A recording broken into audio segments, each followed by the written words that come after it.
எஸ்எஸ்கேவோட ஜாமீன் விஷயம் என்னாச்சுன்னு தெரியாம எனக்கு ஒரே பதட்டமா இருந்துச்சு. நீங்க கோர்ட்ல இருந்து எப்படியும் இந்த வழியா தானே போவீங்க, அதனாலதான் உங்களை பார்த்து என்ன ஏதுன்னு கேட்டுட்டு போலான்னு நின்னுட்டு இருந்தேன்.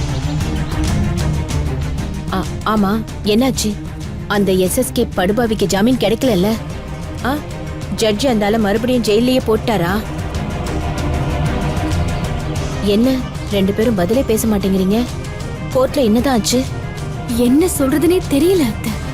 அந்த எஸ்எஸ்கேக்கு ஜாமீன் கிடைச்சிருச்சு. என்ன சொல்ற கௌதம்? இலக்கிய சொல்றது உண்மையா? அந்த ஆளு வெளியே வந்துட்டானா? ஆமாமா, நாங்களே இதை எதிர்பார்க்கல. அந்த எஸ்எஸ்கே தப்பிச்சிட்டான். எப்படி கௌதம்? அதான் அந்த ஆளே குற்றத்தை ஒத்துக்கிட்ட வீடியோ வாக்குமூலம் இருக்கே, அப்புறம் எப்படி கோர்ட் ஜாமீன் கொடுத்தது? கோர்ட் ஒன்னும் தானா ஜாமீன் கொடுக்கல அத்தை.